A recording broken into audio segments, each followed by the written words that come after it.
नमस्कार, मैं अनुराग। देश में आगामी होने वाले लोकसभा चुनाव के लिए सभी राज्यों में सभाओं और रैलियों का दौर शुरू हो चुका है। इसी बीच बिहार में तेजस्वी यादव के द्वारा निकाली जा रही है जन विश्वास यात्रा एक चर्चा का विषय। इतना ही नहीं, बिहार में तेजस्वी की हाई वोल्टेज रैलियों और सभाओं की शुरुआत भी हो गई है। इन जन विश्वास यात्रा में आने वाली भीड़ बिहार में भाजपा और जेडीयू के लिए चुनौती भी बन चुकी है। तेजस्वी 20 फरवरी से पूरे प्रदेश में जन विश्वास यात्रा निकाल रहे हैं। पहले उन्होंने सभाएं की, लेकिन अब रोड शो भी करने लगे हैं। अखबारों में चर्चा है कि तेजस्वी के रोड शो और रैली में भीड़ इतनी हो रही है कि उन्हें संभालने में काफ़ी मुश्किल हो रही है। वैशाली से समस्तीपुर जाने वाली सड़क पर रोड शो में इतनी भीड़ हो गई थी कि उनकी यात्रा समय से पहुंचने से पहले ही कई घंटे देरी से पहुंचने नहीं। तेजस्वी के समर्थन में आने वाली भीड़ से यह अंदाजा लगाया जा सकता है कि आने वाले समय में तेजस्वी जनता के बीच लोकप्रिय नेता होंगे। यह कहना अभी जल्दबाजी होगी।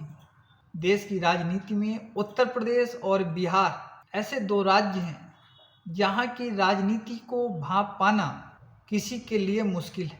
तेजस्वी इस दौरान पूरे बिहार में जन विश्वास यात्रा के माध्यम से 2500 किलोमीटर की दूरी तय ही नहीं। इस बार की जन विश्वास यात्रा में तेजस्वी अपने समर्थकों के बीच एक नए अंदाज में सामने आ रहे हैं, और वह एक ऐसा अंदाज है कि युवाओं और महिलाओं में जोश बढ़ने का भी काम कर रहा है। सभाओं को संबोधित करते हुए तेजस्वी कभी गमछा बांधते हुए नजर आते हैं, तो कभी जोर जोर से हाथ हिला करके जनसभाओं में आ रही भीड़ में उत्साह भरने का काम कर रहे हैं। वहीं जनसभा में उपस्थित युवाओं और महिलाओं की भीड़ भी हाथ हिलाकर उनका समर्थन दे रही है।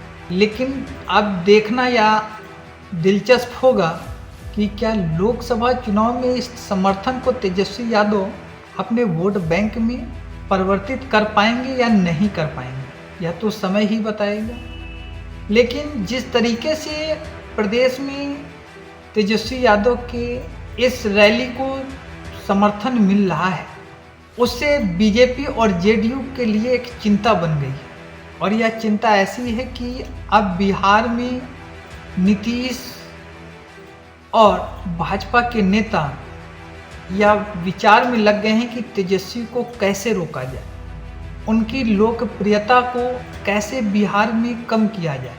अभी तो मात्र 34 वर्ष के हैं। उनका लोगों के बीच में उत्साह भरना और उनकी बातों को समझ करके उन्हीं की भाषा में जवाब देना तेजस्वी से बेहतर कोई नहीं समझ पा रहा है। इससे पहले भी तेजस्वी यादव ने 28 जनवरी को विधानसभा में कि जब समय आएगा बिहार में तेजस्वी आएगा। इससे तो यह साफ है कि बिहार में परिवर्तन होगा तो तेजस्वी का दौर आएगा और तेजस्वी ही बिहार में खुशहाली लाने का काम करेंगे, क्योंकि प्रदेश की 17 महीने की सरकार में तेजस्वी यादव ने जो नौकरियां दी हैं उसका जी तोड़ वह जवाब दे रहे हैं। और यह कह रहे हैं कि अगर बिहार में तेजस्वी की सरकार नीतीश ने मिलकर नहीं बनाई होती तो यह प्रदेश में अभी भी नौकरियों की बहार नहीं आती।